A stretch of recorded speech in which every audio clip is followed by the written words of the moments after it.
আসসালামু আলাইকুম ওয়া রাহমাতুল্লাহি ওয়া বারাকাতুহু।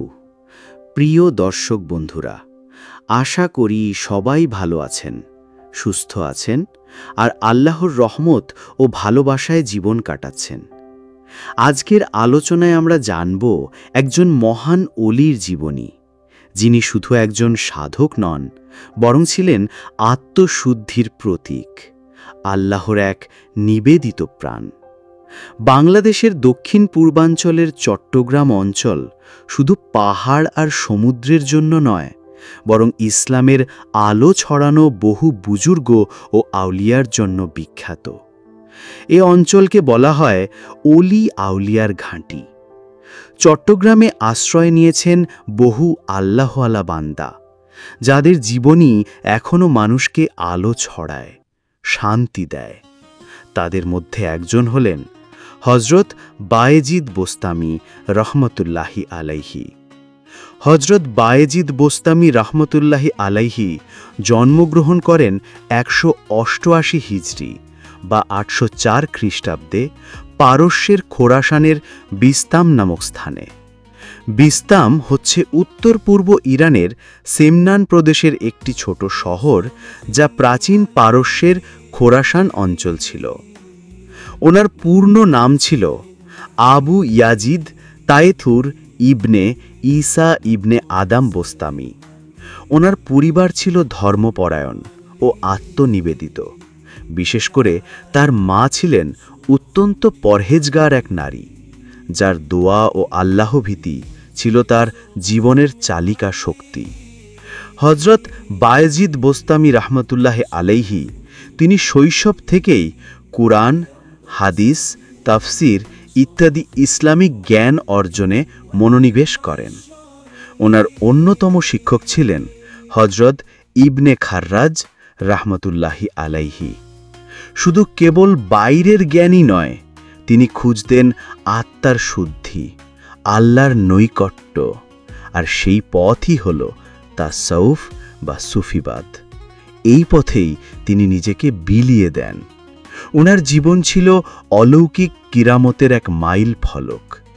ওনার বিখ্যাত উক্তিগুলো ছিল সুবহান্নি মা আজমা শানি, অর্থাৎ আমি কত পবিত্র, আমার মাহাত্ম্য কত মহান।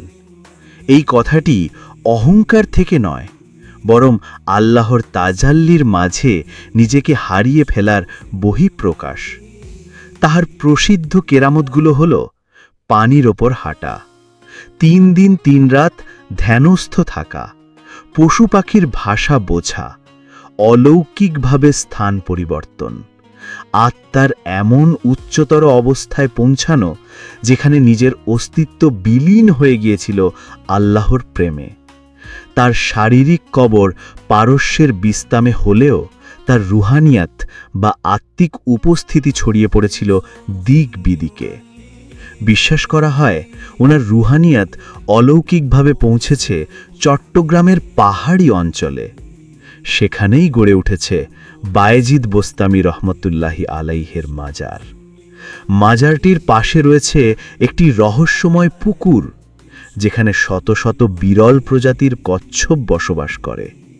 স্থানীয়দের বিশ্বাস এই কচ্ছপগুলো অলৌকিক কিরামতের নিদর্শন।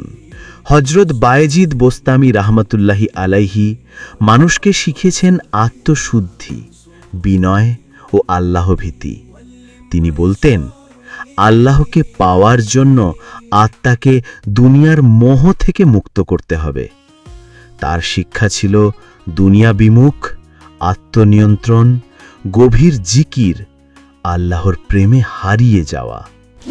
বন্ধুগণ, ওনার জীবনের সবচেয়ে গুরুত্বপূর্ণ একটি ঘটনা হল, একদিন রাতে হযরত বায়েজিদ বোস্তামি রহমতুল্লাহে গভীর ঘুমে ছিলেন। হঠাৎ ওনার মা পানি চাইলেন। ওনার মা বললেন, বায়েজিদ, আমি পিপাসায় কষ্ট পাচ্ছি, আমাকে একটু পানি এনে দাও। তিনি সাথে সাথে উঠে পড়লেন, কিন্তু বাড়িতে তখন পানি ছিল না। রাতের অন্ধকারে বাইরে গেলেন পানি আনতে। যখন ফিরে এলেন, তার মা ততক্ষণে ঘুমিয়ে পড়েছেন। তিনি মায়ের ঘুম ভাঙাননি, পানির পাত্র হাতে দাঁড়িয়ে রইলেন ঘণ্টার পর ঘণ্টা। মায়ের ঘুম ভাঙবে আর তিনি তাকে পানি দেবেন এই চিন্তা থেকে অপেক্ষা করলেন এবং সারা রাত দাঁড়িয়ে থাকলেন। ভোরের দিকে মা জেগে উঠলেন, দেখলেন ছেলে তখনও দাঁড়িয়ে আছে, হাতে পানি। মা কেঁদে ফেললেন। এই ঘটনার পর তিনি তার ছেলের জন্য দোয়া করলেন, হে আল্লাহ, আমার ছেলেকে আপনার ওলিদের কাতারে শামিল করুন। এই মাতৃভক্তির নিদর্শন ছিল তার আধ্যাত্মিক জীবনের অন্যতম প্রধান মোড়। এটিই ছিল তার ভেতরকার নফস এবং আল্লাহর দিকে মুখ ফেরানোর বড় সূচনা। এই ঘটনা ইসলামী আধ্যাত্মিক গ্রন্থসমূহে বারবার উল্লেখিত হয়েছে, বিশেষ করে সুফি সাহিত্যে। রেফারেন্স তাজকিরাতুল আউলিয়া, ফরিদ উদ্দিন আত্তার। হজরত বায়েজিদ বোস্তামি রহমতুল্লাহ আলাইহি তিনি ইন্তেকাল করেন 261 হিজরি বা 874 খ্রিস্টাব্দে। তার পবিত্র মাজার পারস্যে থাকলেও চট্টগ্রামের এই মাজার তার রুহানিয়াতের এক আলোক শিখা। আজও সেখানে হাজারো মানুষ আসে, দোয়া করে, মানত করে আর ফিরে যায় এক ধরনের আত্মিক প্রশান্তি নিয়ে। হজরত বায়েজিদ বোস্তামি রহমতুল্লাহি আলাইহি ছিলেন আত্মশুদ্ধির প্রতিকৃত।